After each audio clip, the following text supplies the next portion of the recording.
bem-vindos a esta análise. Hoje, a gente vai mapear de vez a ruptura política mais decisiva de todo o século XX. Atuando aqui como pesquisadores, nosso objetivo é dissecar o legado monumental da queda do Império Czarista. Vamos sintetizar aqueles conceitos super complexos para entender de forma bem clara como uma nação inteira foi reestruturada de um jeito tão profundo e, honestamente, sem precedentes. Aqui está o nosso roteiro de hoje.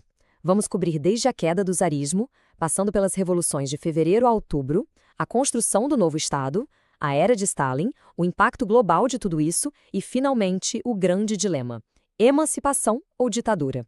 Então, vamos direto ao ponto. Primeira parte: a queda do czarismo e as fissuras na autocracia. Bom, muito antes da Revolução de fato acontecer, o vasto Império Russo, comandado pelo Tsar Nicolau II, já estava literalmente desmoronando sob o peso de uma enorme desigualdade estrutural e de uma pobreza agrária extrema. E olha só que ponto interessante. Quando a Primeira Guerra Mundial estourou, o colapso logístico e o número absurdo de mortos serviram como um empurrão final que a monarquia precisava para cair. A fome se espalhou, acelerando o fim do regime, enquanto a polícia secreta, a Okhrana, tentava em vão sufocar a raiva de uma população que estava completamente esgotada. Nesse cenário caótico, é absolutamente crucial a gente olhar para o surgimento dos chamados sovietes, lá atrás, ainda na crise de 1905. Imaginem esses conselhos como as verdadeiras sementes de mobilização política. Eles provaram na prática que operários e soldados eram perfeitamente capazes de se auto-organizar diretamente pela base da sociedade. Uma mudança e tanto. Mas, claro, dentro de todo esse movimento social, existia uma grande divisão teórica. De um lado, os bolcheviques, guiados por Lenin, eles queriam um pacote completo e imediato, uma revolução liderada por um partido de vanguarda com disciplina de ferro.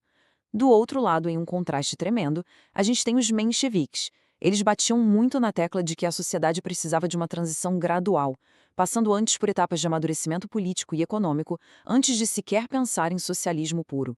Avançando para a parte 2, as duplas revoluções de 1917, de fevereiro a outubro. É exatamente aqui que a temperatura sobe na disputa pelo controle da nação. Para entender bem essa transição crítica, vamos pensar na clássica analogia do duplo poder. Imaginem um carro em alta velocidade, com dois motoristas brigando ferozmente pelo volante.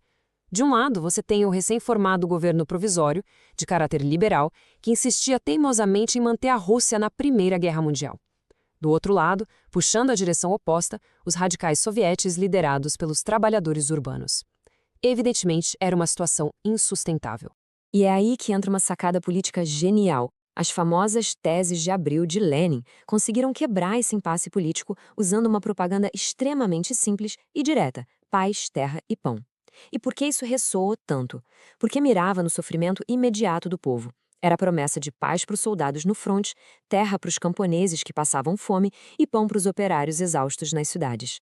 Seguindo essa linha do tempo, a gente vê que as greves iniciais que estouraram em fevereiro rapidamente forçaram a abdicação do czar. Mas a grande ruptura, o divisor de águas mesmo, acontece meses depois, lá em outubro.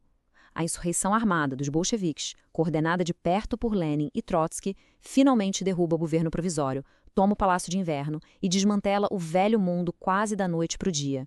Entramos então na nossa terceira parte, construindo o novo Estado. Afinal, demolir uma mansão aristocrática inteira em ruínas para erguer uma nova sociedade do zero exigiu mudanças muito drásticas na vida de todos. O fato é que o novo Estado não tinha tempo a perder. A ação tinha que ser rápida. Eles tiraram o país da Primeira Guerra e aplicaram uma reforma agrária que alterou completamente a realidade da população camponesa mais pobre. Enquanto isso, nas cidades, o controle da produção nas fábricas foi entregue direto aos trabalhadores. Pense no tamanho disso. Séculos inteiros de privilégios da aristocracia foram apagados do mapa, reescrevendo a rotina socioeconômica na Rússia. Mas é claro, como era de se esperar, a oposição a essas mudanças radicais foi brutal. E isso nos leva à devastadora Guerra Civil entre 1918 e 1921. O que realmente garantiu a vitória dos bolcheviques foi a estratégia militar incrivelmente centralizada e disciplinada do Exército Vermelho, estruturado por Leon Trotsky. Eles conseguiram derrotar o Exército Branco, que era, na verdade, uma coalizão muito caótica e fragmentada de monarquistas, conservadores e até forças estrangeiras. Chegamos agora à parte 4, a era do stalinismo e a consolidação da União Soviética. Com a Guerra Civil vencida, a história dá uma virada bem autoritária. Logo após a criação formal da URSS, em 1922, Lenin morre, deixando um vácuo de liderança muito perigoso. O que vem a seguir é uma disputa de poder acirrada. O resultado? A centralização implacável promovida por Joseph Stalin. Ele conseguiu escantear Trotsky completamente e consolidou de vez um estado de partido único. E toda essa era stalinista é marcada por uma dualidade assombrosa. Por um lado, o Estado se modernizou numa velocidade recorde. Os chamados planos quinquenais forçaram uma industrialização pesada, que transformou a economia russa em uma potência global e militar de primeira grandeza. Mas, do outro lado, o custo humano foi aterrador.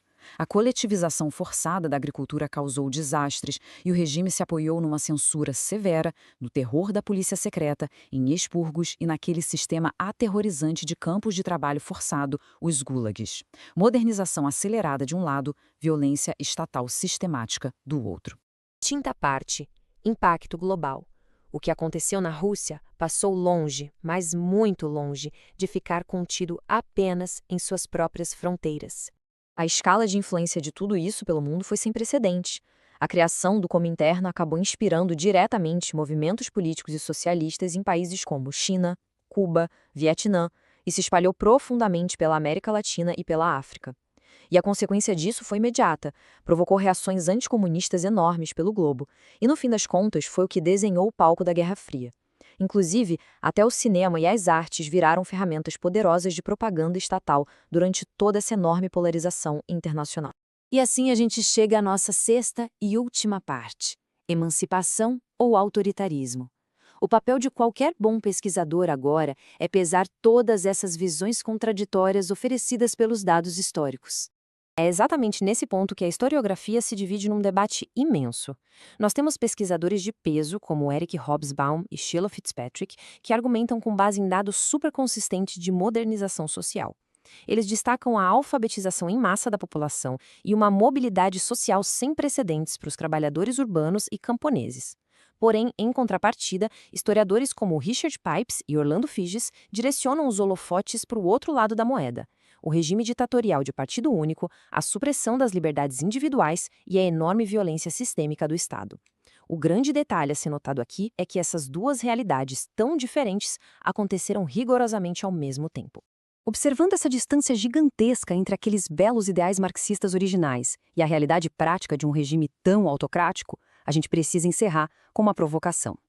Avaliando esse cenário, fica uma pergunta bastante incômoda para todos nós.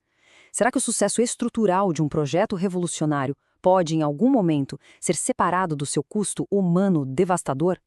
É uma reflexão que precisamos manter viva. Agradeço demais por acompanharem nossa análise e até a próxima investigação.